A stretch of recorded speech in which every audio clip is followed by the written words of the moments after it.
오늘의 이야기, 혹으로 알았던 며느리의 눈물 섞인 반격입니다. 우리의 삶에는 때로 가장 큰 힘이 되어주는 인연이 있는가 하면 우리의 인내심을 끝까지 시험하는 인연도 있습니다. 오늘 우리가 귀 기울여 들을 이야기는 그 두 가지 인연의 중심에서 깊은 슬픔을 이겨내고 스스로를 지키기 위해 용기를 낸 한 여성의 삶에 대한 기록입니다. 이 이야기가 당신의 마음에 깊은 울림을 준다면 주변의 소중한 이들과 함께 나누며 공감과 이해의 힘을 더해주시길 바랍니다. 지금부터 40대 초반 한 여성의 목소리로 그녀의 삶 속으로 들어가 보겠습니다. 저는 어린 시절 더없이 화목한 가정에서 따뜻한 사랑을 듬뿍 받으며 자랐습니다.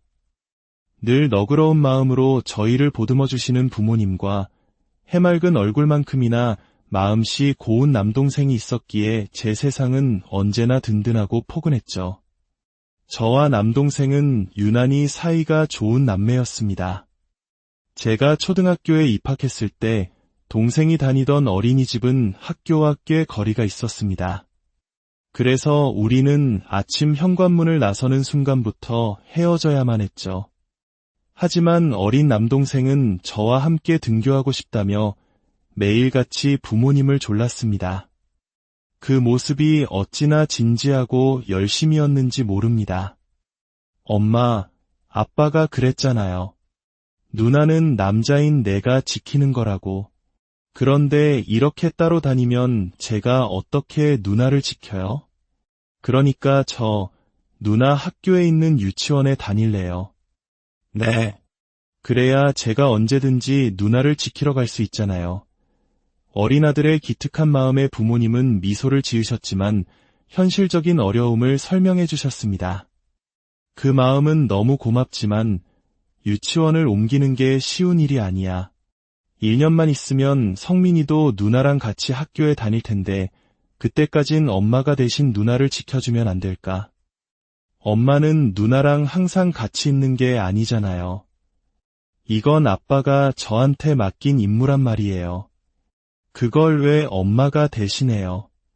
누나는 제가 지킬 거예요. 제발요. 네? 결국 동생의 간절한 소원은 이루어졌습니다. 제가 다니는 초등학교의 병설 유치원에 기적처럼 자리가 났고 저희는 나란히 손을 잡고 등하교를 할 수 있게 되었습니다. 동생과 함께 걷는 그 길은 매일 아침 햇살처럼 즐거움으로 가득했고 그 모습을 지켜보시는 어머니의 얼굴에도 행복이 가득했습니다. 그 후로도 남동생은 제게 가장 큰 힘이 되어 주었습니다. 저는 어릴 때부터 몸이 약한 편이었는데 초등학교 2학년이 되면서부터 건강이 더욱 나빠졌습니다. 소화 저혈압으로 인한 어지럼증 때문에 양호실을 제 집처럼 드나들었죠. 그러다 4학년 때 저는 학교 복도에서 쓰러지는 일까지 겪고 말았습니다. 제가 쓰러졌다는 소식을 들은 동생은 이제 갓 3학년이 된 작은 몸으로 저를 업고 병원까지 달려갔습니다. 뒤늦게 정신을 차렸을 때 제 눈앞에는 땀과 눈물로 범벅이 된 동생의 얼굴이 있었습니다. 얼마나 울었던지 벌겋게 달아오른 얼굴, 땀으로 축축이 젖은 옷. 저는 미안한 마음에 어쩔 줄을 몰랐습니다. 누나, 괜찮아? 정말 괜찮은 거야. 그날 이후 남동생은 학교에서 그림자처럼 저를 챙겨주었고 부모님 역시 제 건강을 위해 온갖 노력을 아끼지 않으셨습니다. 가족의 지극한 사랑과 정성 덕분에 저는 점차 건강을 회복해 갔습니다. 그렇게 가족들과 행복한 나날을 보내던 어느 주말 아침, 저희 가족에게 청천벽력 같은 소식이 찾아왔습니다. 낚시를 유난히 좋아했던 아빠와 남동생은 그날도 이른 아침부터 낚시 채비를 하며 분주하게 움직였습니다. 누나, 내가 오늘 물고기 진짜 많이 잡아올게. 엄마한테 맛있는 매운탕 끓여달라고 하자. 그래, 좋아. 근데 그렇게 많이 잡을 수 있겠어? 당연하지. 아빠, 저 낚시 실력 많이 늘었죠. 그럼 우리 아들 최고지. 이젠 강태공 소리 들어도 되겠어. 딸, 오늘은 기대해도 좋다. 아빠와 동생의 씩씩한 뒷모습을 보며 저와 엄마는 맛있는 매운탕을 먹을 생각에 부풀어 있었습니다. 하지만 몇 시간 뒤 저희 모녀가 마주한 것은 양손 가득 물고기를 들고 의기양양하게 돌아온 부자의 모습이 아니었습니다. 낚시를 마치고 집으로 돌아오던 길 졸음운전을 하던 대형 트럭과 충돌하는 끔찍한 사고를 당한 것이었습니다. 병원으로 달려간 저희는 차가운 침대 위에 누워있는 남동생의 모습을 보고 그 자리에 주저앉고 말았습니다.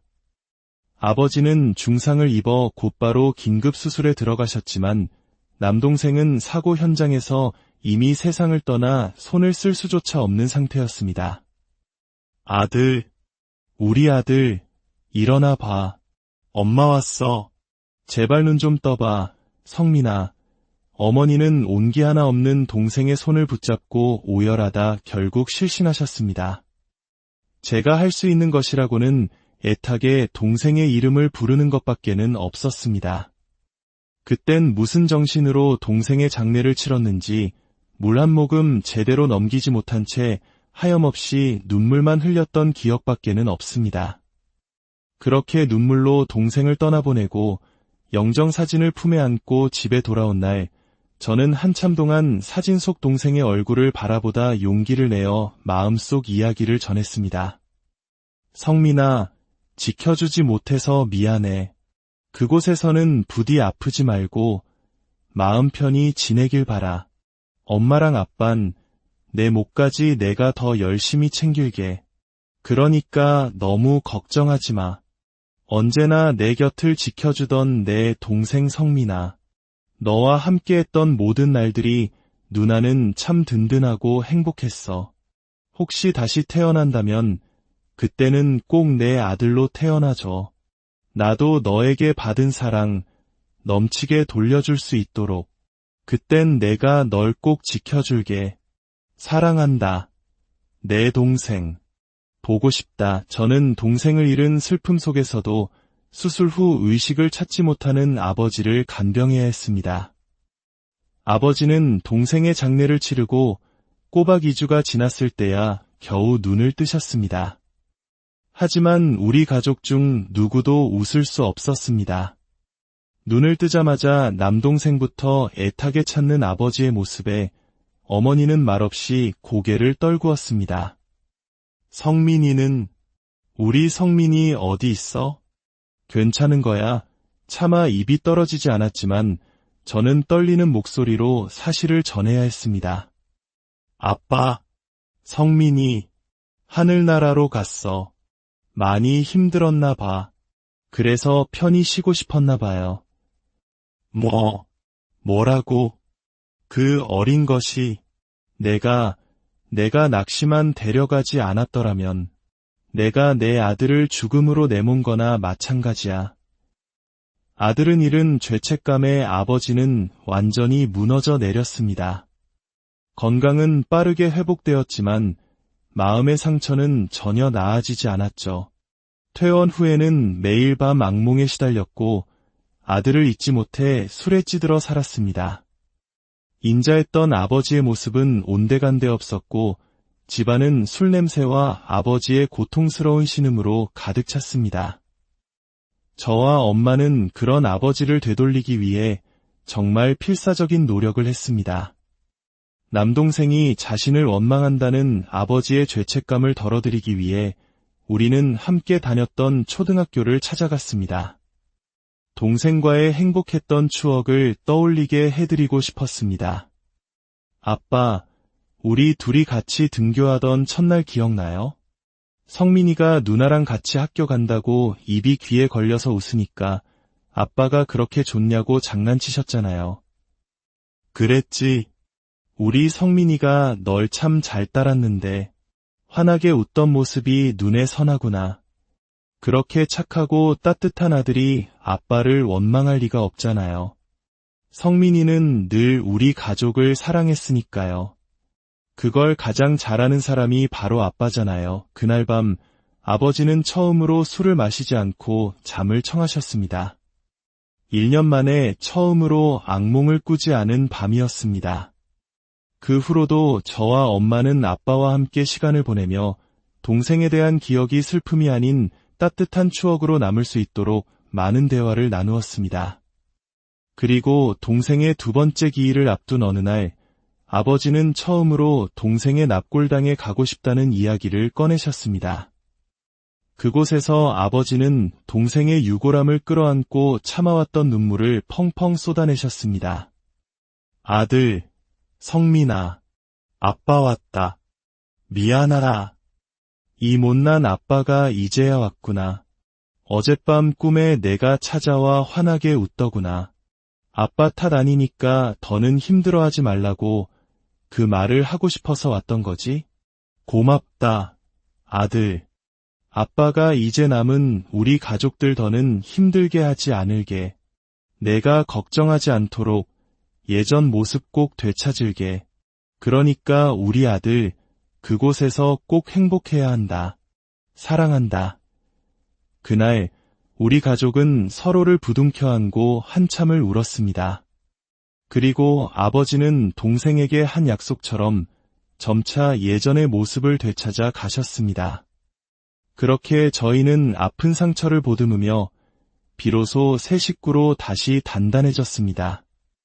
시간은 흘러 저는 대학을 졸업하고 직장인이 되었고 30 중반이 되어서야 지금의 남편을 만났습니다.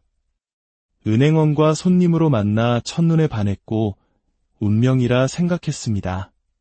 그는 성실하고 책임감이 강한 남자였고 우리는 뜨겁게 사랑하여 10개월 만에 결혼을 약속했습니다. 결혼 전 양가 부모님께 인사를 드렸을 때 시부모님은 공무원인 저를 무척 마음에 들어 하셨습니다. 공무원이라니 이거 웬 떡이냐. 늙어서 밥 굶을 걱정은 없겠구나. 둘 다 나이도 있으니 얼른 결혼하면 좋겠네. 시어머니는 돌아가는 제 손을 꼭 잡으며 꼭 가족이 되자고 말씀하셨습니다. 그때만 해도 저는 좋은 인상을 남겨드린 것 같아 기뻤습니다. 하지만 결혼 준비 과정에서 시댁에 좋지 않은 경제 사정을 알게 되었습니다. 평생 일 한번 해본 적 없는 한량 같은 시아버지께서 집안의 재산을 모두 탕진하셨고 남편과 시동생이 오랫동안 시댁에 경제적 도움을 드리고 있었던 겁니다. 그래도 저는 괜찮았습니다. 우리 부부와 시댁은 분리된 가정이라고 생각했고 남편이 부모님께 용돈 드리는 것도 당연하다고 여겼습니다. 한 달에 50만 원씩 드리겠다는 남편의 말에 저는 흔쾌히 동의했습니다. 알겠어. 우리가 조금만 더 아꼈으면 충분히 드릴 수 있을 거야. 이해해줘서 고마워, 여보. 내가 장모님께 더 잘할게. 며칠 뒤 시어머니에게서 전화가 왔습니다. 성혜야. 동호한테 얘기 들었다. 너희도 빠듯할 텐데 우리까지 챙겨주다니. 정말 고맙다. 부모가 돼서 해준 것도 없는데 앞으로 우리 딸처럼 생각하고 잘 지내보자꾸나. 저는 시댁에 도움이 되는 사람이 되었다는 생각에 뿌듯했습니다.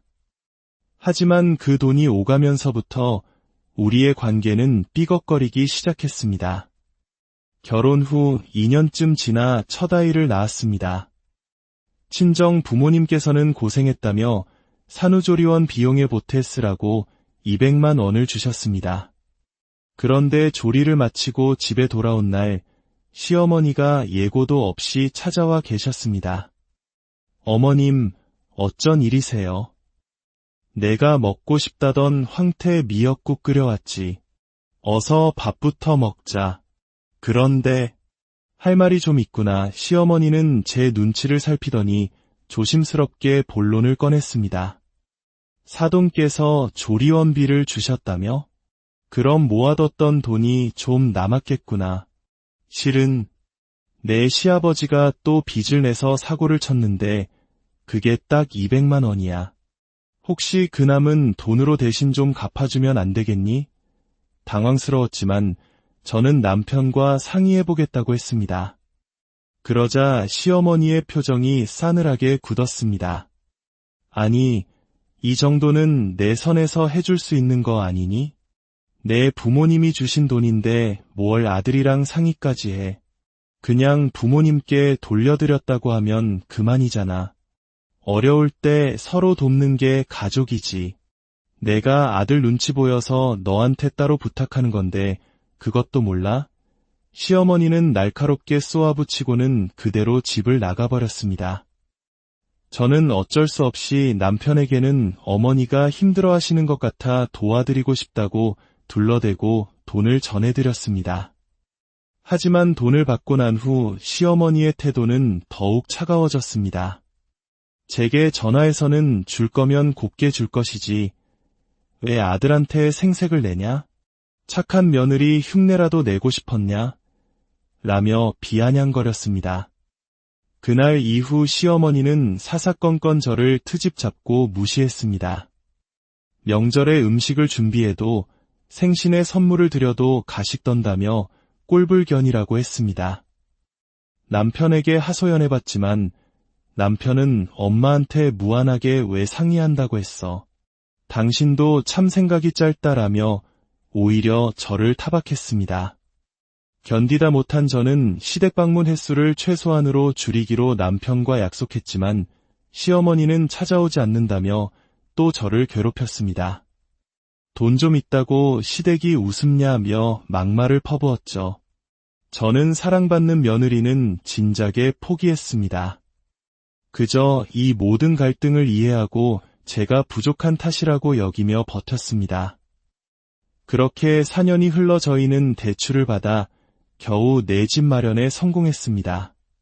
그런데 집을 장만한 지 2년 후 시동생이 결혼을 선언했습니다. 예비 동서는 이미 임신 3개월 차였죠. 그리고 상견례를 마친 지 며칠 뒤 시어머니는 제게 전화해 경악스러운 요구를 했습니다. 내 시동생 결혼하는데 1억만 좀 보태라. 저는 제 귀를 의심했습니다. 네. 1억이요? 어머님, 저희 집 살 때 모아둔 돈 다 썼고 그동안 남편이 사고친 거 수습하느라 돈 모을 틈도 없었던 거 아시잖아요. 집이 있는데 돈이 없을 리가 있나. 하나뿐인 시동생 장가가는데 그 정도도 못 해주니? 저는 그동안 남편이 친구에게 사기당한 돈, 음주운전 사고 합의금 등 수천만 원을 메꾸느라 친정에까지 손을 벌렸던 일들을 쏟아냈습니다. 그러자 시어머니는 잠시 주춤하더니 인심 쓰듯 말했습니다. 그래, 알겠다. 그럼 반으로 깎아서 5천만 원만 다오. 저는 화가 치밀어 올랐습니다. 어머님, 정말 왜 이러세요? 제가 돈이라도 맡겨놓으셨어요. 결국 시어머니는 제 가슴에 대못을 박는 말을 내뱉고 말았습니다. 너는 어차피 챙겨줄 동생도 없잖니. 어렸을 때 죽었다며? 그러니 형제가 얼마나 소중한지 모르겠지. 내 남편의 유일한 동생인데 형수된 도리로 그 정도는 해줘야 하는 거 아니냐? 순간 온몸에 피가 거꾸로 솟는 것 같았습니다. 제 가장 아픈 상처를 돈 때문에 아무렇지도 않게 들쑤시는 그 잔인함에 저는 이성의 끈을 놓아버렸습니다. 그동안 며느리로서, 아내로서 참아왔던 모든 것이 한꺼번에 폭발했습니다. 더 이상은 저를 호구로 여기는 그들에게 휘둘리지 않겠다고, 내 소중한 가족의 기억을 더럽히는 것을 용납하지 않겠다고 다짐했습니다. 그날 저는 저를 얕보고 함부로 대했던 그들에게 제 인생에서 가장 철저하고 오늘의 이야기, 호구로 알았던 며느리의 눈물 섞인 반격입니다. 우리의 삶에는 때로 가장 큰 힘이 되어주는 인연이 있는가 하면 우리의 인내심을 끝까지 시험하는 인연도 있습니다. 오늘 우리가 귀 기울여 들을 이야기는 그 두 가지 인연의 중심에서 깊은 슬픔을 이겨내고 스스로를 지키기 위해 용기를 낸 한 여성의 삶에 대한 기록입니다. 이 이야기가 당신의 마음에 깊은 울림을 준다면 주변의 소중한 이들과 함께 나누며 공감과 이해의 힘을 더해주시길 바랍니다. 지금부터 40대 초반 한 여성의 목소리로 그녀의 삶 속으로 들어가 보겠습니다. 저는 어린 시절 더없이 화목한 가정에서 따뜻한 사랑을 듬뿍 받으며 자랐습니다. 늘 너그러운 마음으로 저희를 보듬어 주시는 부모님과 해맑은 얼굴만큼이나 마음씨 고운 남동생이 있었기에 제 세상은 언제나 든든하고 포근했죠. 저와 남동생은 유난히 사이가 좋은 남매였습니다. 제가 초등학교에 입학했을 때 동생이 다니던 어린이집은 학교와 꽤 거리가 있었습니다. 그래서 우리는 아침 현관문을 나서는 순간부터 헤어져야만 했죠. 하지만 어린 남동생은 저와 함께 등교하고 싶다며 매일같이 부모님을 졸랐습니다. 그 모습이 어찌나 진지하고 열심이었는지 모릅니다. 엄마, 아빠가 그랬잖아요. 누나는 남자인 내가 지키는 거라고. 그런데 이렇게 따로 다니면 제가 어떻게 누나를 지켜요? 그러니까 누나 학교에 있는 유치원에 다닐래요. 네. 그래야 제가 언제든지 누나를 지키러 갈 수 있잖아요. 어린아들의 기특한 마음에 부모님은 미소를 지으셨지만 현실적인 어려움을 설명해 주셨습니다. 그 마음은 너무 고맙지만 유치원을 옮기는 게 쉬운 일이 아니야. 1년만 있으면 성민이도 누나랑 같이 학교에 다닐 텐데 그때까진 엄마가 대신 누나를 지켜주면 안 될까? 엄마는 누나랑 항상 같이 있는 게 아니잖아요. 이건 아빠가 저한테 맡긴 임무란 말이에요. 그걸 왜 엄마가 대신해요? 누나는 제가 지킬 거예요. 제발요. 네? 결국 동생의 간절한 소원은 이루어졌습니다. 제가 다니는 초등학교의 병설 유치원에 기적처럼 자리가 났고 저희는 나란히 손을 잡고 등하교를 할 수 있게 되었습니다. 동생과 함께 걷는 그 길은 매일 아침 햇살처럼 즐거움으로 가득했고 그 모습을 지켜보시는 어머니의 얼굴에도 행복이 가득했습니다. 그 후로도 남동생은 제게 가장 큰 힘이 되어 주었습니다. 저는 어릴 때부터 몸이 약한 편이었는데 초등학교 2학년이 되면서부터 건강이 더욱 나빠졌습니다. 소화 저혈압으로 인한 어지럼증 때문에 양호실을 제 집처럼 드나들었죠. 그러다 4학년 때 저는 학교 복도에서 쓰러지는 일까지 겪고 말았습니다. 제가 쓰러졌다는 소식을 들은 동생은 이제 갓 3학년이 된 작은 몸으로 저를 업고 병원까지 달려갔습니다. 뒤늦게 정신을 차렸을 때 제 눈앞에는 땀과 눈물로 범벅이 된 동생의 얼굴이 있었습니다. 얼마나 울었던지 벌겋게 달아오른 얼굴, 땀으로 축축이 젖은 옷. 저는 미안한 마음에 어쩔 줄을 몰랐습니다. 누나, 괜찮아? 정말 괜찮은 거야. 그날 이후 남동생은 학교에서 그림자처럼 저를 챙겨주었고 부모님 역시 제 건강을 위해 온갖 노력을 아끼지 않으셨습니다. 가족의 지극한 사랑과 정성 덕분에 저는 점차 건강을 회복해 갔습니다. 그렇게 가족들과 행복한 나날을 보내던 어느 주말 아침, 저희 가족에게 청천벽력 같은 소식이 찾아왔습니다. 낚시를 유난히 좋아했던 아빠와 남동생은 그날도 이른 아침부터 낚시 채비를 하며 분주하게 움직였습니다. 누나, 내가 오늘 물고기 진짜 많이 잡아올게. 엄마한테 맛있는 매운탕 끓여달라고 하자. 그래, 좋아. 근데 그렇게 많이 잡을 수 있겠어? 당연하지. 아빠, 저 낚시 실력 많이 늘었죠. 그럼 우리 아들 최고지. 이젠 강태공 소리 들어도 되겠어. 딸, 오늘은 기대해도 좋다. 아빠와 동생의 씩씩한 뒷모습을 보며 저와 엄마는 맛있는 매운탕을 먹을 생각에 부풀어 있었습니다. 하지만 몇 시간 뒤 저희 모녀가 마주한 것은 양손 가득 물고기를 들고 의기양양하게 돌아온 부자의 모습이 아니었습니다. 낚시를 마치고 집으로 돌아오던 길 졸음운전을 하던 대형 트럭과 충돌하는 끔찍한 사고를 당한 것이었습니다. 병원으로 달려간 저희는 차가운 침대 위에 누워있는 남동생의 모습을 보고 그 자리에 주저앉고 말았습니다. 아버지는 중상을 입어 곧바로 긴급 수술에 들어가셨지만 남동생은 사고 현장에서 이미 세상을 떠나 손을 쓸 수조차 없는 상태였습니다. 아들, 우리 아들, 일어나 봐. 엄마 왔어. 제발 눈 좀 떠봐, 성민아. 어머니는 온기 하나 없는 동생의 손을 붙잡고 오열하다 결국 실신하셨습니다. 제가 할 수 있는 것이라고는 애타게 동생의 이름을 부르는 것밖에는 없었습니다. 그땐 무슨 정신으로 동생의 장례를 치렀는지 물 한 모금 제대로 넘기지 못한 채 하염없이 눈물만 흘렸던 기억밖에는 없습니다. 그렇게 눈물로 동생을 떠나보내고 영정사진을 품에 안고 집에 돌아온 날, 저는 한참 동안 사진 속 동생의 얼굴을 바라보다 용기를 내어 마음속 이야기를 전했습니다. 성민아, 지켜주지 못해서 미안해.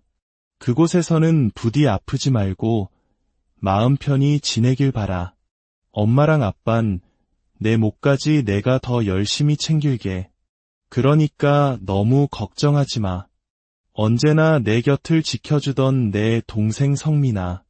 너와 함께했던 모든 날들이 누나는 참 든든하고 행복했어. 혹시 다시 태어난다면 그때는 꼭 내 아들로 태어나줘. 나도 너에게 받은 사랑 넘치게 돌려줄 수 있도록. 그땐 내가 널 꼭 지켜줄게. 사랑한다. 내 동생. 보고 싶다. 저는 동생을 잃은 슬픔 속에서도 수술 후 의식을 찾지 못하는 아버지를 간병해야 했습니다. 아버지는 동생의 장례를 치르고 꼬박 2주가 지났을 때야 겨우 눈을 뜨셨습니다. 하지만 우리 가족 중 누구도 웃을 수 없었습니다. 눈을 뜨자마자 남동생부터 애타게 찾는 아버지의 모습에 어머니는 말없이 고개를 떨구었습니다. 성민이는? 우리 성민이 어디 있어? 괜찮은 거야. 차마 입이 떨어지지 않았지만 저는 떨리는 목소리로 사실을 전해야 했습니다. 아빠, 성민이 하늘나라로 갔어. 많이 힘들었나 봐. 그래서 편히 쉬고 싶었나 봐요. 뭐라고? 그 어린 것이 내가 낚시만 데려가지 않았더라면 내가 내 아들을 죽음으로 내몬 거나 마찬가지야. 아들은 잃은 죄책감에 아버지는 완전히 무너져 내렸습니다. 건강은 빠르게 회복되었지만 마음의 상처는 전혀 나아지지 않았죠. 퇴원 후에는 매일 밤 악몽에 시달렸고 아들을 잊지 못해 술에 찌들어 살았습니다. 인자했던 아버지의 모습은 온데간데 없었고 집안은 술 냄새와 아버지의 고통스러운 신음으로 가득 찼습니다. 저와 엄마는 그런 아버지를 되돌리기 위해 정말 필사적인 노력을 했습니다. 남동생이 자신을 원망한다는 아버지의 죄책감을 덜어드리기 위해 우리는 함께 다녔던 초등학교를 찾아갔습니다. 동생과의 행복했던 추억을 떠올리게 해드리고 싶었습니다. 아빠, 우리 둘이 같이 등교하던 첫날 기억나요? 성민이가 누나랑 같이 학교 간다고 입이 귀에 걸려서 웃으니까 아빠가 그렇게 좋냐고 장난치셨잖아요. 그랬지. 우리 성민이가 널 참 잘 따랐는데 환하게 웃던 모습이 눈에 선하구나. 그렇게 착하고 따뜻한 아들이 아빠를 원망할 리가 없잖아요. 성민이는 늘 우리 가족을 사랑했으니까요. 그걸 가장 잘하는 사람이 바로 아빠잖아요. 그날 밤 아버지는 처음으로 술을 마시지 않고 잠을 청하셨습니다. 1년 만에 처음으로 악몽을 꾸지 않은 밤이었습니다. 그 후로도 저와 엄마는 아빠와 함께 시간을 보내며 동생에 대한 기억이 슬픔이 아닌 따뜻한 추억으로 남을 수 있도록 많은 대화를 나누었습니다. 그리고 동생의 두 번째 기일을 앞둔 어느 날 아버지는 처음으로 동생의 납골당에 가고 싶다는 이야기를 꺼내셨습니다.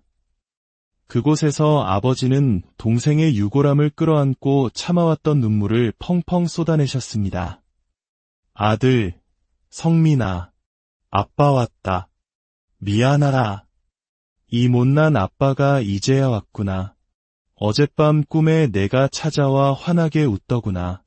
아빠 탓 아니니까 더는 힘들어하지 말라고 그 말을 하고 싶어서 왔던 거지? 고맙다, 아들. 아빠가 이제 남은 우리 가족들 더는 힘들게 하지 않을게. 내가 걱정하지 않도록 예전 모습 꼭 되찾을게. 그러니까 우리 아들 그곳에서 꼭 행복해야 한다. 사랑한다. 그날 우리 가족은 서로를 부둥켜 안고 한참을 울었습니다. 그리고 아버지는 동생에게 한 약속처럼 점차 예전의 모습을 되찾아 가셨습니다. 그렇게 저희는 아픈 상처를 보듬으며 비로소 새 식구로 다시 단단해졌습니다. 시간은 흘러 저는 대학을 졸업하고 직장인이 되었고 30 중반이 되어서야 지금의 남편을 만났습니다. 은행원과 손님으로 만나 첫눈에 반했고 운명이라 생각했습니다. 그는 성실하고 책임감이 강한 남자였고 우리는 뜨겁게 사랑하여 10개월 만에 결혼을 약속했습니다. 결혼 전 양가 부모님께 인사를 드렸을 때 시부모님은 공무원인 저를 무척 마음에 들어 하셨습니다. 공무원이라니 이거 웬 떡이냐. 늙어서 밥 굶을 걱정은 없겠구나. 둘 다 나이도 있으니 얼른 결혼하면 좋겠네. 시어머니는 돌아가는 제 손을 꼭 잡으며 꼭 가족이 되자고 말씀하셨습니다. 그때만 해도 저는 좋은 인상을 남겨드린 것 같아 기뻤습니다. 하지만 결혼 준비 과정에서 시댁에 좋지 않은 경제 사정을 알게 되었습니다.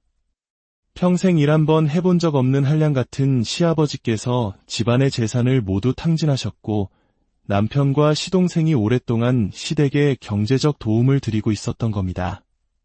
그래도 저는 괜찮았습니다. 우리 부부와 시댁은 분리된 가정이라고 생각했고 남편이 부모님께 용돈 드리는 것도 당연하다고 여겼습니다. 한 달에 50만 원씩 드리겠다는 남편의 말에 저는 흔쾌히 동의했습니다. 알겠어. 우리가 조금만 더 아꼈으면 충분히 드릴 수 있을 거야. 이해해줘서 고마워, 여보. 내가 장인, 장모님께 더 잘할게. 며칠 뒤 시어머니에게서 전화가 왔습니다. 네, 성혜야. 동호한테 얘기 들었다.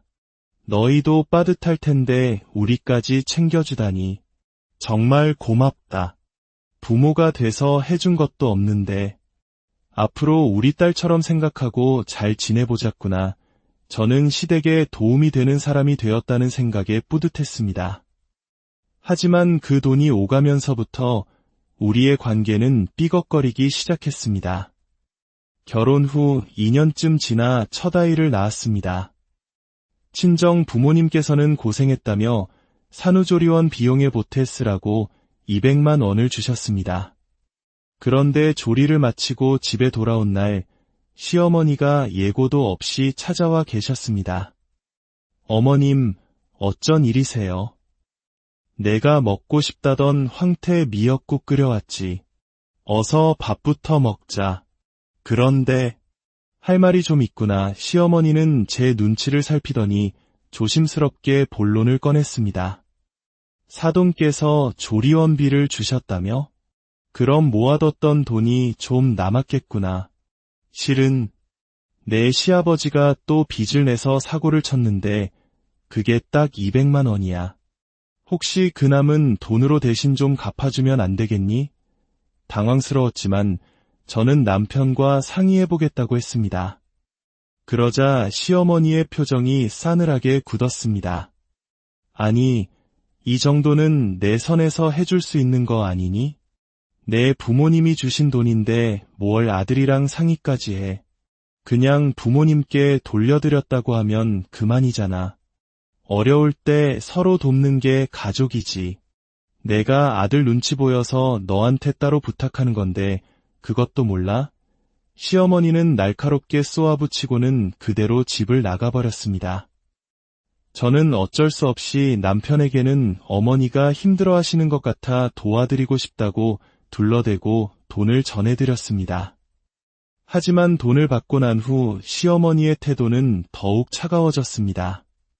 제게 전화해서는 줄 거면 곱게 줄 것이지. 왜 아들한테 생색을 내냐? 착한 며느리 흉내라도 내고 싶었냐? 라며 비아냥거렸습니다. 그날 이후 시어머니는 사사건건 저를 트집 잡고 무시했습니다.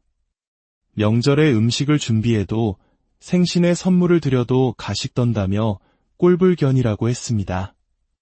남편에게 하소연해봤지만 남편은 엄마한테 무안하게 왜 상의한다고 했어.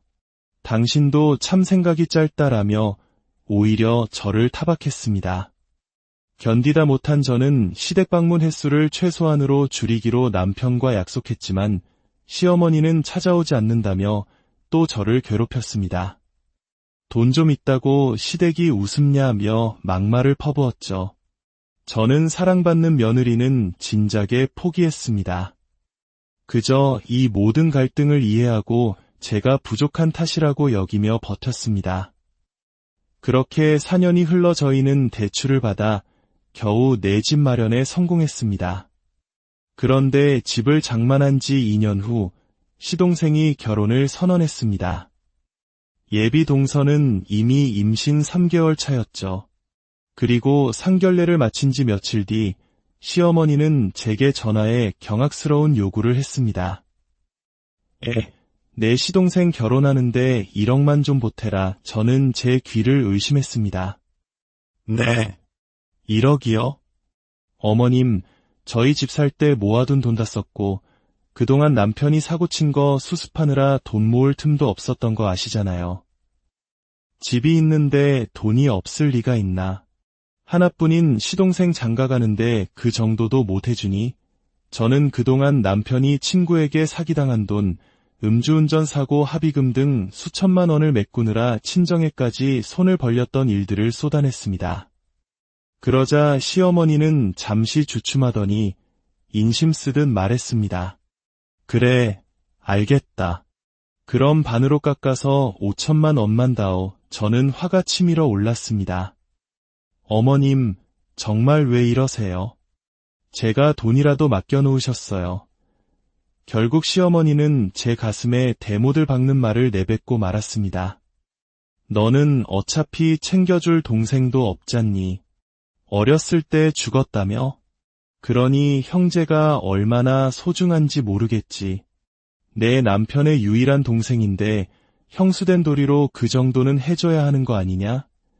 순간 온몸에 피가 거꾸로 솟는 것 같았습니다.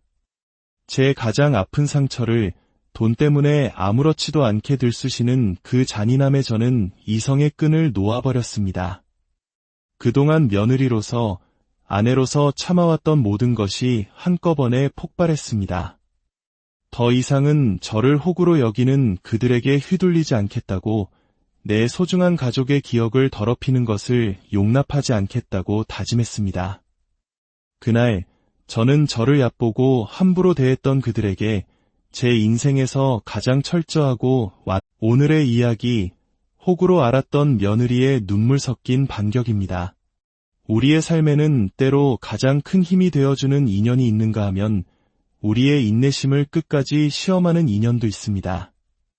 오늘 우리가 귀 기울여 들을 이야기는 그 두 가지 인연의 중심에서 깊은 슬픔을 이겨내고 스스로를 지키기 위해 용기를 낸 한 여성의 삶에 대한 기록입니다. 이 이야기가 당신의 마음에 깊은 울림을 준다면 주변의 소중한 이들과 함께 나누며 공감과 이해의 힘을 더해주시길 바랍니다. 지금부터 40대 초반 한 여성의 목소리로 그녀의 삶 속으로 들어가 보겠습니다. 저는 어린 시절 더없이 화목한 가정에서 따뜻한 사랑을 듬뿍 받으며 자랐습니다. 늘 너그러운 마음으로 저희를 보듬어 주시는 부모님과 해맑은 얼굴만큼이나 마음씨 고운 남동생이 있었기에 제 세상은 언제나 든든하고 포근했죠. 저와 남동생은 유난히 사이가 좋은 남매였습니다. 제가 초등학교에 입학했을 때 동생이 다니던 어린이집은 학교와 꽤 거리가 있었습니다. 그래서 우리는 아침 현관문을 나서는 순간부터 헤어져야만 했죠. 하지만 어린 남동생은 저와 함께 등교하고 싶다며 매일같이 부모님을 졸랐습니다. 그 모습이 어찌나 진지하고 열심이었는지 모릅니다. 엄마, 아빠가 그랬잖아요. 누나는 남자인 내가 지키는 거라고. 그런데 이렇게 따로 다니면 제가 어떻게 누나를 지켜요? 그러니까 누나 학교에 있는 유치원에 다닐래요. 네. 그래야 제가 언제든지 누나를 지키러 갈 수 있잖아요. 어린아들의 기특한 마음에 부모님은 미소를 지으셨지만 현실적인 어려움을 설명해 주셨습니다. 그 마음은 너무 고맙지만 유치원을 옮기는 게 쉬운 일이 아니야. 1년만 있으면 성민이도 누나랑 같이 학교에 다닐 텐데 그때까진 엄마가 대신 누나를 지켜주면 안 될까? 엄마는 누나랑 항상 같이 있는 게 아니잖아요. 이건 아빠가 저한테 맡긴 임무란 말이에요. 그걸 왜 엄마가 대신해요? 누나는 제가 지킬 거예요. 제발요. 네? 결국 동생의 간절한 소원은 이루어졌습니다. 제가 다니는 초등학교의 병설 유치원에 기적처럼 자리가 났고 저희는 나란히 손을 잡고 등하교를 할 수 있게 되었습니다. 동생과 함께 걷는 그 길은 매일 아침 햇살처럼 즐거움으로 가득했고 그 모습을 지켜보시는 어머니의 얼굴에도 행복이 가득했습니다. 그 후로도 남동생은 제게 가장 큰 힘이 되어 주었습니다. 저는 어릴 때부터 몸이 약한 편이었는데 초등학교 2학년이 되면서부터 건강이 더욱 나빠졌습니다. 소화 저혈압으로 인한 어지럼증 때문에 양호실을 제 집처럼 드나들었죠. 그러다 4학년 때 저는 학교 복도에서 쓰러지는 일까지 겪고 말았습니다. 제가 쓰러졌다는 소식을 들은 동생은 이제 갓 3학년이 된 작은 몸으로 저를 업고 병원까지 달려갔습니다. 뒤늦게 정신을 차렸을 때 제 눈앞에는 땀과 눈물로 범벅이 된 동생의 얼굴이 있었습니다. 얼마나 울었던지 벌겋게 달아오른 얼굴, 땀으로 축축이 젖은 옷. 저는 미안한 마음에 어쩔 줄을 몰랐습니다. 누나, 괜찮아? 정말 괜찮은 거야. 그날 이후 남동생은 학교에서 그림자처럼 저를 챙겨주었고 부모님 역시 제 건강을 위해 온갖 노력을 아끼지 않으셨습니다. 가족의 지극한 사랑과 정성 덕분에 저는 점차 건강을 회복해 갔습니다. 그렇게 가족들과 행복한 나날을 보내던 어느 주말 아침, 저희 가족에게 청천벽력 같은 소식이 찾아왔습니다. 낚시를 유난히 좋아했던 아빠와 남동생은 그날도 이른 아침부터 낚시 채비를 하며 분주하게 움직였습니다. 누나, 내가 오늘 물고기 진짜 많이 잡아올게. 엄마한테 맛있는 매운탕 끓여달라고 하자. 그래, 좋아. 근데 그렇게 많이 잡을 수 있겠어? 당연하지. 아빠, 저 낚시 실력 많이 늘었죠. 그럼 우리 아들 최고지. 이젠 강태공 소리 들어도 되겠어. 딸, 오늘은 기대해도 좋다. 아빠와 동생의 씩씩한 뒷모습을 보며 저와 엄마는 맛있는 매운탕을 먹을 생각에 부풀어 있었습니다. 하지만 몇 시간 뒤 저희 모녀가 마주한 것은 양손 가득 물고기를 들고 의기양양하게 돌아온 부자의 모습이 아니었습니다. 낚시를 마치고 집으로 돌아오던 길 졸음운전을 하던 대형 트럭과 충돌하는 끔찍한 사고를 당한 것이었습니다. 병원으로 달려간 저희는 차가운 침대 위에 누워있는 남동생의 모습을 보고 그 자리에 주저앉고 말았습니다. 아버지는 중상을 입어 곧바로 긴급수술에 들어가셨지만 남동생은 사고 현장에서 이미 세상을 떠나 손을 쓸 수조차 없는 상태였습니다. 아들, 우리 아들, 일어나 봐. 엄마 왔어. 제발 눈 좀 떠봐, 성민아. 어머니는 온기 하나 없는 동생의 손을 붙잡고 오열하다 결국 실신하셨습니다. 제가 할 수 있는 것이라고는 애타게 동생의 이름을 부르는 것밖에는 없었습니다. 그땐 무슨 정신으로 동생의 장례를 치렀는지 물 한 모금 제대로 넘기지 못한 채 하염없이 눈물만 흘렸던 기억밖에는 없습니다. 그렇게 눈물로 동생을 떠나보내고 영정사진을 품에 안고 집에 돌아온 날, 저는 한참 동안 사진 속 동생의 얼굴을 바라보다 용기를 내어 마음속 이야기를 전했습니다.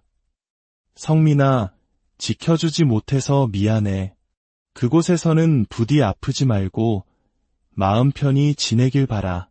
엄마랑 아빤 내 목까지 내가 더 열심히 챙길게. 그러니까 너무 걱정하지 마. 언제나 내 곁을 지켜주던 내 동생 성민아. 너와 함께했던 모든 날들이 누나는 참 든든하고 행복했어. 혹시 다시 태어난다면 그때는 꼭 내 아들로 태어나줘.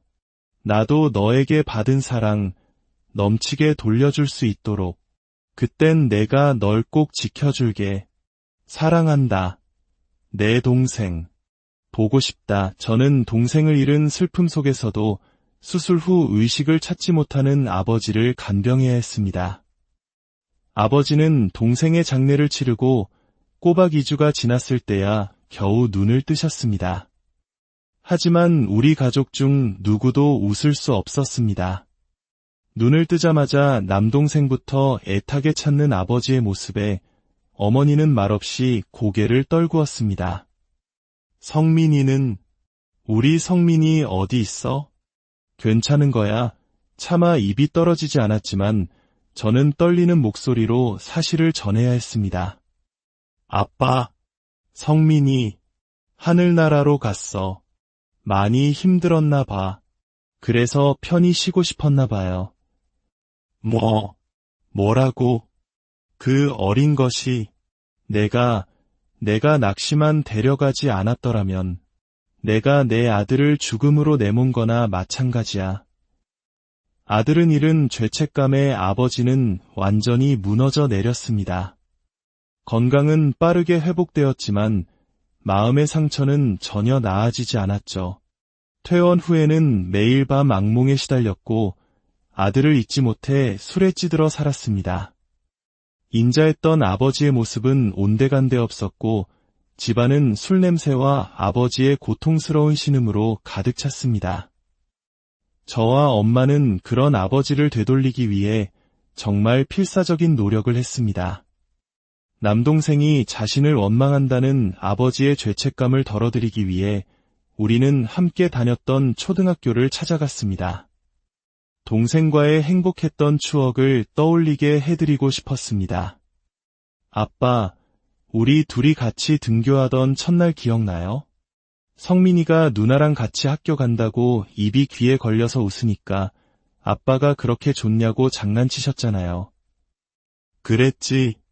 우리 성민이가 널 참 잘 따랐는데 환하게 웃던 모습이 눈에 선하구나. 그렇게 착하고 따뜻한 아들이 아빠를 원망할 리가 없잖아요. 성민이는 늘 우리 가족을 사랑했으니까요. 그걸 가장 잘하는 사람이 바로 아빠잖아요. 그날 밤 아버지는 처음으로 술을 마시지 않고 잠을 청하셨습니다. 1년 만에 처음으로 악몽을 꾸지 않은 밤이었습니다. 그 후로도 저와 엄마는 아빠와 함께 시간을 보내며 동생에 대한 기억이 슬픔이 아닌 따뜻한 추억으로 남을 수 있도록 많은 대화를 나누었습니다. 그리고 동생의 두 번째 기일을 앞둔 어느 날 아버지는 처음으로 동생의 납골당에 가고 싶다는 이야기를 꺼내셨습니다. 그곳에서 아버지는 동생의 유골함을 끌어안고 참아왔던 눈물을 펑펑 쏟아내셨습니다. 아들, 성민아, 아빠 왔다. 미안하다. 이 못난 아빠가 이제야 왔구나. 어젯밤 꿈에 내가 찾아와 환하게 웃더구나. 아빠 탓 아니니까 더는 힘들어하지 말라고 그 말을 하고 싶어서 왔던 거지? 고맙다, 아들. 아빠가 이제 남은 우리 가족들 더는 힘들게 하지 않을게. 내가 걱정하지 않도록 예전 모습 꼭 되찾을게. 그러니까 우리 아들 그곳에서 꼭 행복해야 한다. 사랑한다. 그날 우리 가족은 서로를 부둥켜 안고 한참을 울었습니다. 그리고 아버지는 동생에게 한 약속처럼 점차 예전의 모습을 되찾아 가셨습니다. 그렇게 저희는 아픈 상처를 보듬으며 비로소 새 식구로 다시 단단해졌습니다. 시간은 흘러 저는 대학을 졸업하고 직장인이 되었고 30 중반이 되어서야 지금의 남편을 만났습니다. 은행원과 손님으로 만나 첫눈에 반했고 운명이라 생각했습니다. 그는 성실하고 책임감이 강한 남자였고 우리는 뜨겁게 사랑하여 10개월 만에 결혼을 약속했습니다. 결혼 전 양가 부모님께 인사를 드렸을 때 시부모님은 공무원인 저를 무척 마음에 들어 하셨습니다. 공무원이라니 이거 웬 떡이냐. 늙어서 밥 굶을 걱정은 없겠구나. 둘 다 나이도 있으니 얼른 결혼하면 좋겠네. 시어머니는 돌아가는 제 손을 꼭 잡으며 꼭 가족이 되자고 말씀하셨습니다. 그때만 해도 저는 좋은 인상을 남겨드린 것 같아 기뻤습니다. 하지만 결혼 준비 과정에서 시댁에 좋지 않은 경제 사정을 알게 되었습니다. 평생 일 한번 해본 적 없는 한량 같은 시아버지께서 집안의 재산을 모두 탕진하셨고 남편과 시동생이 오랫동안 시댁에 경제적 도움을 드리고 있었던 겁니다. 그래도 저는 괜찮았습니다. 우리 부부와 시댁은 분리된 가정이라고 생각했고 남편이 부모님께 용돈 드리는 것도 당연하다고 여겼습니다.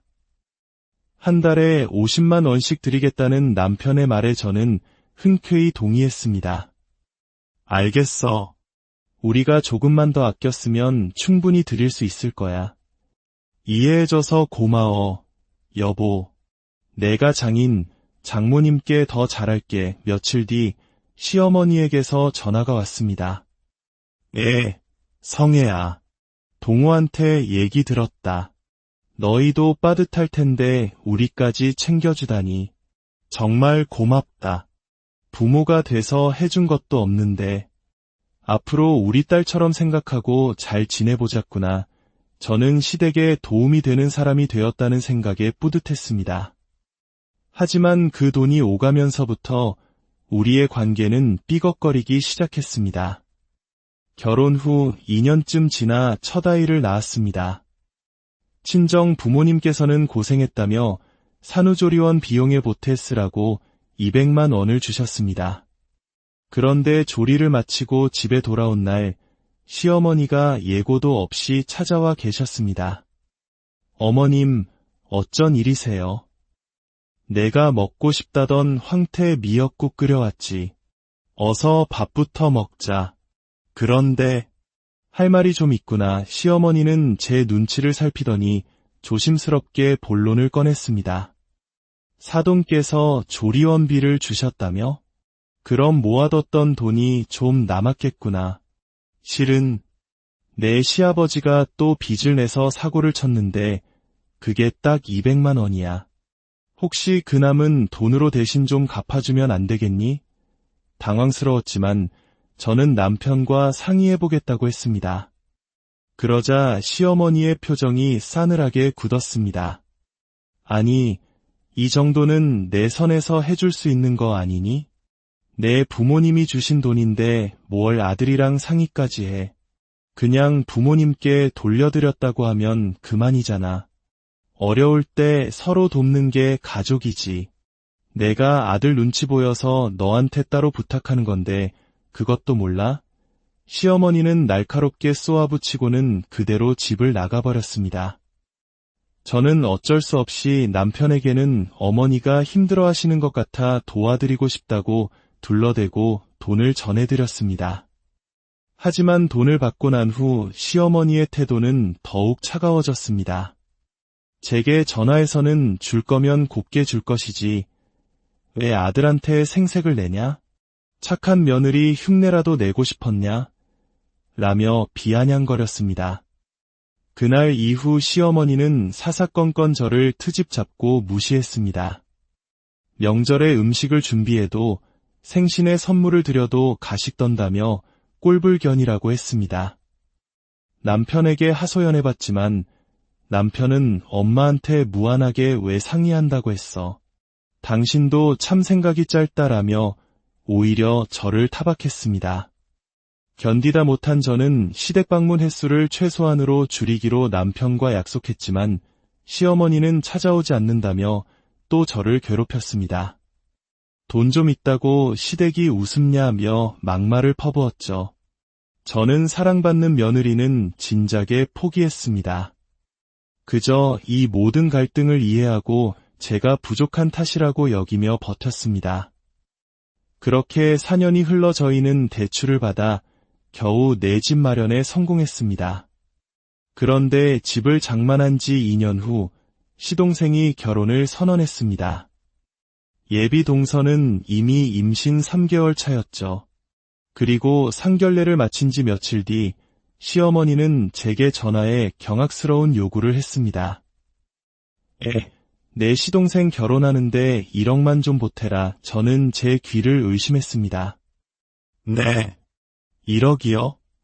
어머님, 저희 집 살 때 모아둔 돈 다 썼고 그동안 남편이 사고친 거 수습하느라 돈 모을 틈도 없었던 거 아시잖아요. 집이 있는데 돈이 없을 리가 있나. 하나뿐인 시동생 장가 가는데 그 정도도 못 해주니 저는 그동안 남편이 친구에게 사기당한 돈, 음주운전 사고 합의금 등 수천만 원을 메꾸느라 친정에까지 손을 벌렸던 일들을 쏟아냈습니다. 그러자 시어머니는 잠시 주춤하더니 인심 쓰듯 말했습니다. 그래, 알겠다. 그럼 반으로 깎아서 5천만 원만 다오. 저는 화가 치밀어 올랐습니다. 어머님, 정말 왜 이러세요? 제가 돈이라도 맡겨놓으셨어요. 결국 시어머니는 제 가슴에 대못을 박는 말을 내뱉고 말았습니다. 너는 어차피 챙겨줄 동생도 없잖니. 어렸을 때 죽었다며? 그러니 형제가 얼마나 소중한지 모르겠지. 내 남편의 유일한 동생인데 형수된 도리로 그 정도는 해줘야 하는 거 아니냐? 순간 온몸에 피가 거꾸로 솟는 것 같았습니다. 제 가장 아픈 상처를 돈 때문에 아무렇지도 않게 들쑤시는 그 잔인함에 저는 이성의 끈을 놓아버렸습니다. 그동안 며느리로서, 아내로서 참아왔던 모든 것이 한꺼번에 폭발했습니다. 더 이상은 저를 호구로 여기는 그들에게 휘둘리지 않겠다고, 내 소중한 가족의 기억을 더럽히는 것을 용납하지 않겠다고 다짐했습니다. 그날 저는 저를 얕보고 함부로 대했던 그들에게 제 인생에서 가장 철저하고 오늘의 이야기, 호구로 알았던 며느리의 눈물 섞인 반격입니다. 우리의 삶에는 때로 가장 큰 힘이 되어주는 인연이 있는가 하면 우리의 인내심을 끝까지 시험하는 인연도 있습니다. 오늘 우리가 귀 기울여 들을 이야기는 그 두 가지 인연의 중심에서 깊은 슬픔을 이겨내고 스스로를 지키기 위해 용기를 낸 한 여성의 삶에 대한 기록입니다. 이 이야기가 당신의 마음에 깊은 울림을 준다면 주변의 소중한 이들과 함께 나누며 공감과 이해의 힘을 더해주시길 바랍니다. 지금부터 40대 초반 한 여성의 목소리로 그녀의 삶 속으로 들어가 보겠습니다. 저는 어린 시절 더없이 화목한 가정에서 따뜻한 사랑을 듬뿍 받으며 자랐습니다.